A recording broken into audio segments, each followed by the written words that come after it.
Hi, Mystery Recapped here. Today, I am going to explain an American mystery adventure television series called The Mysterious Benedict Society. Spoilers ahead, watch out, and take care.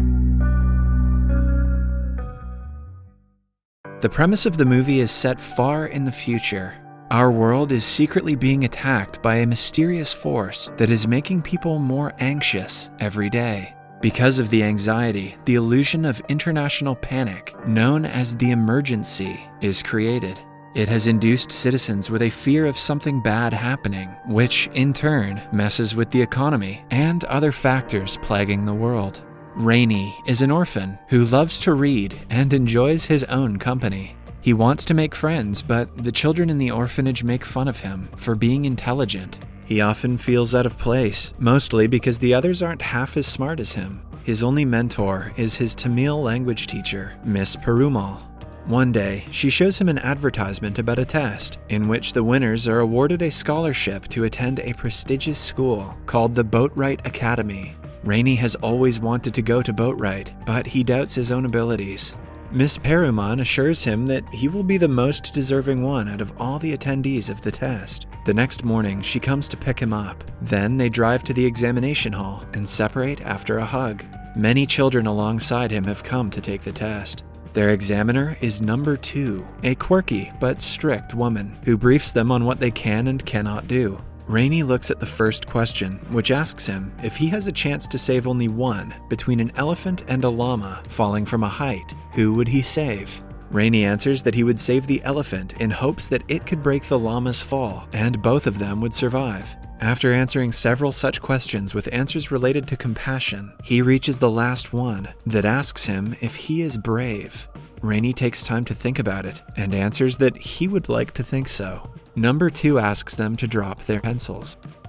She grades the papers as the students wait patiently. After finishing, she informs them that the students who pass this test will be admitted to the second phase of the exam. They should report to a building in the next block at exactly 1 p.m. She also emphasizes that they are only allowed to bring a single pencil and eraser to the test.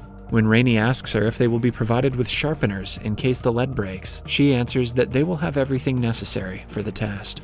Then she reads the list of students who passed that only has Rainey's name on it. Everyone else disappointedly leaves the premises, while Rainey goes to the next examination hall. While walking inside, a girl before him named Rhonda accidentally drops her pencil into a sewer drain. Rhonda's friend abandons her and walks inside, but Rainey offers to help her. They only have a few minutes before the exam starts, so he breaks his pencil into 2 and hands one half to her, confident that a sharpener will be provided inside. She expresses gratitude and offers to show him the answers during the test, but Rainey declines the offer. In the examination hall, number 2 explains to them that anyone who speaks during the test will be dismissed. She also adds that the test will be long and difficult. A girl groans at the comment and is disqualified for making noise. Rainey raises his hand and gestures that he needs to sharpen his pencil. Number 2 understands and allows him to do so. The test finally starts, and only a few seconds in, a boy runs away shouting that he cannot do this. Rainey focuses on the questions which are too difficult for him to understand. Most of them are advanced level questions about world history and geography. Still, Rhonda, who is seated right before Rainey, finishes in only half an hour. Before submitting the answers, she secretly drops a small piece of paper for Rainey. He notices the paper has all the answers on it. Although Rainey is struggling with the questions, he doesn't pick it up. The atmosphere is intense, as some students almost cry because of the difficult questions. Rainey knows none of the answers, but upon reading the questions carefully, he realizes that the answer to the first question is hidden in the last question. In the same way, all of the answers are in the questions themselves. After finding that out, he easily writes them down and does great on the test. A while later, the result is announced, and again, only Rainey passes. It is surprising to him because Rhonda has cheated. She wishes him luck and leaves him to wait for further instruction. Then, an A-grade student named Sticky Washington enters the room. Sticky has an eidetic memory, meaning he can remember everything he sets his eyes on. He was also the only one who passed the test in his batch, which he thinks is weird because someone else had cheated. It turns out that they had the same experience before the test and met the same girl who dropped her pencil in the sewage. They figure out the actual aim of the trick was to test their loyalty and kindness. Therefore, they passed, and the other students who only focused on the questions did not. Suddenly, a girl comes running to the room and introduces herself as Kate. She is an athletic and adventurous girl who never goes anywhere without her red bucket of tools. Kate claims that she didn't actually pass the test because the questions were too difficult.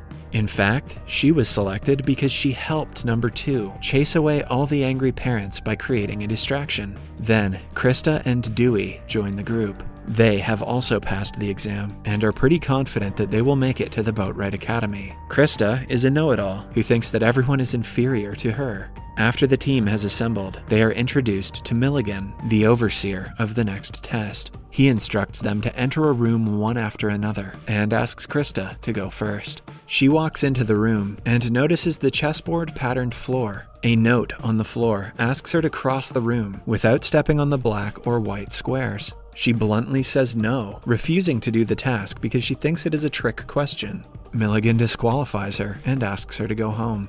Next, Dewey enters the room and uses his athletic abilities to jump to the yellow squares. He sticks to the wall and leaps to the other end of the room easily. After he passes, Kate enters with her red bucket of tools. She uses a rope from her bucket and ties it tightly to make a pathway. Kate used to work in a circus for a long time and can easily walk on ropes. She uses her skills to reach the other end and complete the task. When it is Sticky's turn, he reads the question carefully and figures out that it specifically asks them to not step with their feet. So he instead gets on all 4 and crosses the room.